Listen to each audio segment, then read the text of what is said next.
Listen up.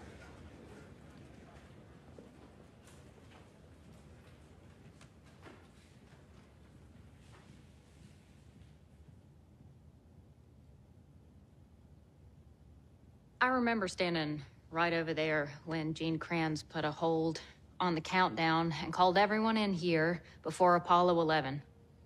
Yeah, I'm old. I still remember his words to this day. The future is ours to fight for and win. He was right then. And he still is today.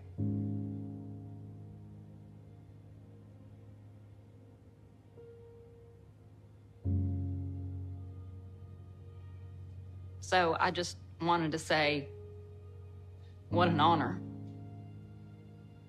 and a privilege it has been working with all of you. Thank you.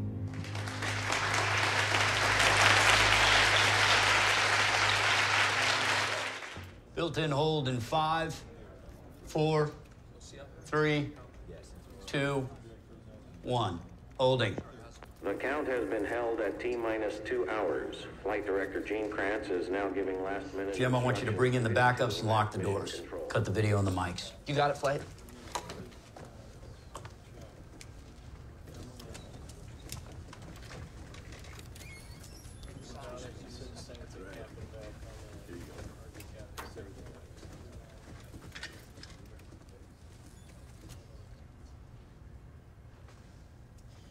Till a few weeks ago, I thought I knew what today was all about. I thought it was about being first. Turns out the stakes are much bigger than that. Today is about the future of our country, the future of the world.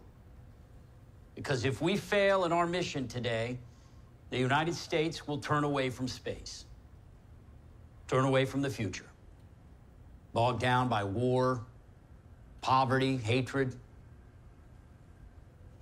And the future, well, the future will belong to the Soviet Union. They will be the ones reaching into space for all of mankind.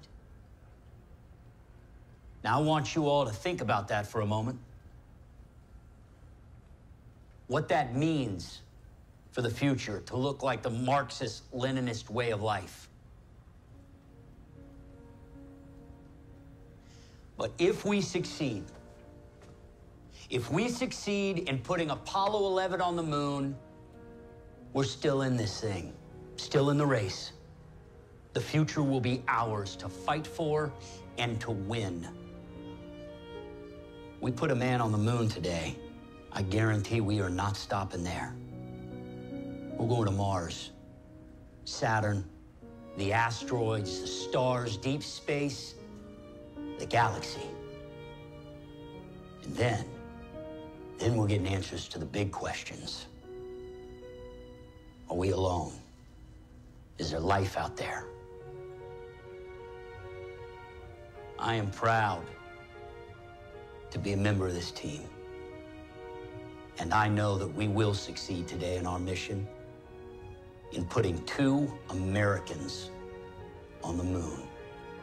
Because in this room, in this agency, in this country, failure is not an option.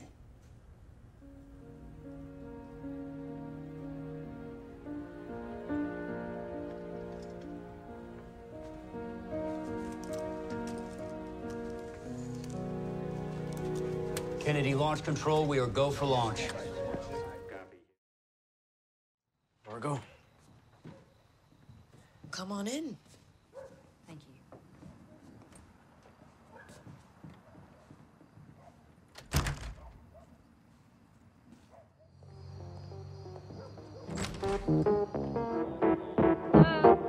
In here. Javi, I asked you 3 times already. Stop. Sorry I'm late. I see Javi's been working on his scales. Damn medical! They just need to go to sleep. Dad, it's only 9. All right, come on.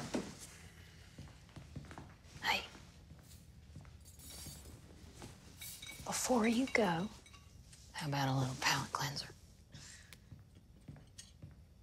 Thanks.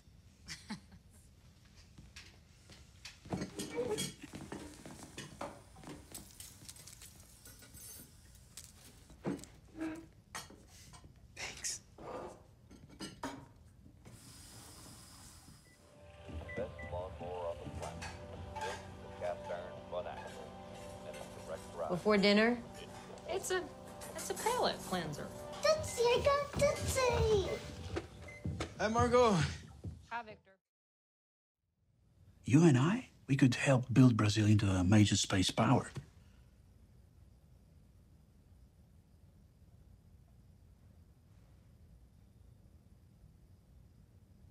It would be like the early Apollo-Soyuz days.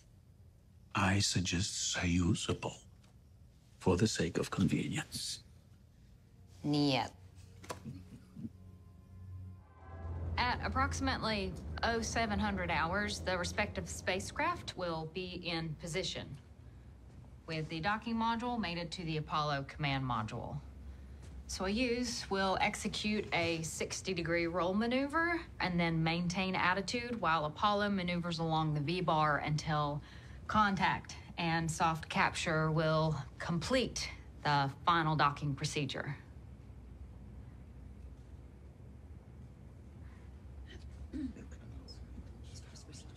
Any questions so far? Hard docking will be followed by main chamber pressure equalization.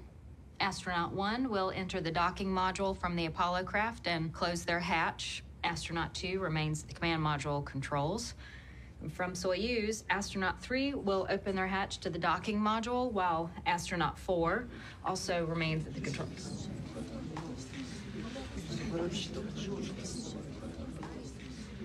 Cosmonauts should not be referred to as astronaut 3 and astronaut 4, as though they are afterthoughts.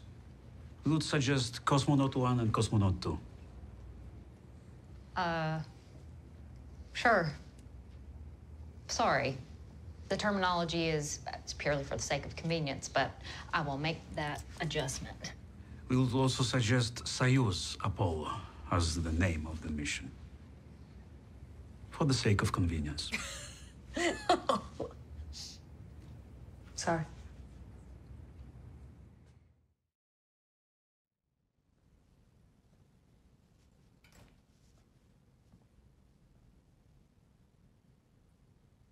Margot?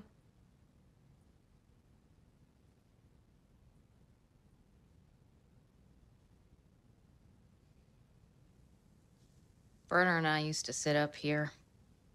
We'd have lunch every few days. He'd tell me what I was doing right. He'd tell me what I was doing wrong. Try to give me advice. Usually just listen to me complain.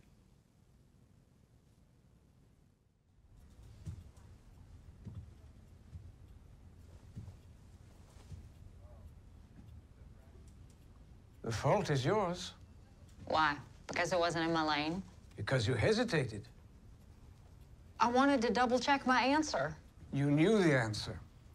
You hesitated, and the landing was aborted. You're always telling me that I have to respect the chain of command. Yes. Well, in this situation, I felt that the chain of command No, not feel. This is not a place for feelings. Something is or it is not. That is science. It's about fact.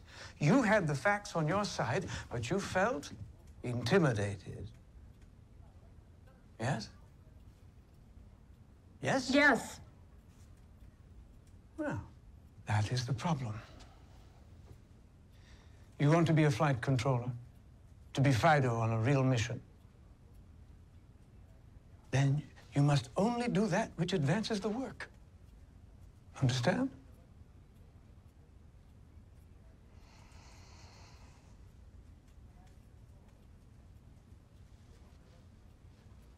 Yes, Herr Doctor.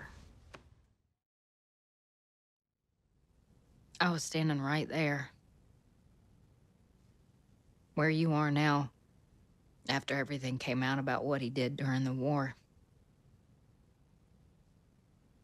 I asked him if he knew. about the camps, the deaths. I'll never forget what he said. Progress is never free. There's always a cost. You're not him. No. But maybe a part of me is.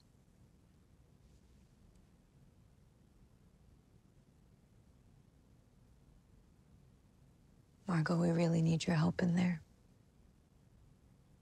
This is not a place for feelings. Just the facts. Werner made it seem like he had no choice. But there is always a choice. Just like you said.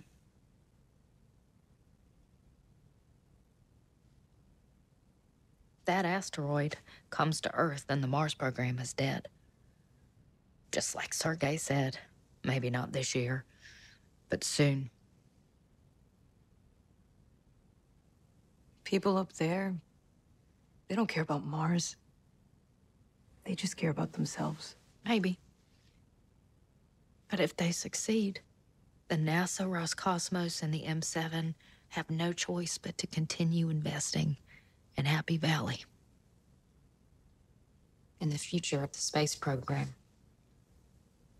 We can't let them throw away everything we've built.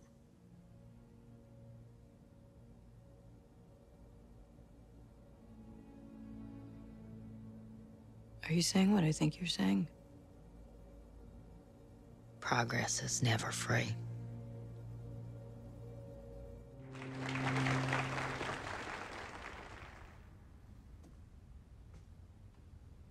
Margot. Apparently, the Soviets have launched another N-1 right ahead of Apollo 12. Imagine both of them on the moon at the same time. Margot? Did you know? It was an ambush. Nixon and his lackeys, they laid a trap for me. But is it true? How can you ask me this?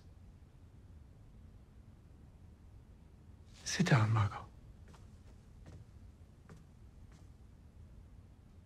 I had to keep my work moving forward. You, of all people, must understand Your this. work? What do you expect me to say? I don't know. Maybe I could have done more. But then I would probably be dead. And all the things I've spent my life building, they would never have come to pass. You can't know that. What might have been. Something is, or it isn't. Remember? When the war was ending, we gathered everything. Schematics, calculations, designs, and buried it in the hills above Peenemünde so the Soviets couldn't find it. I chose America to give my life's work. I gave them everything.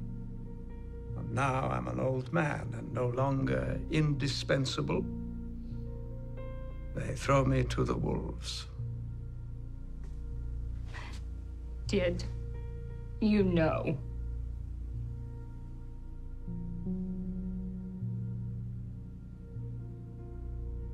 Progress is never free, Margot. There's always a cost.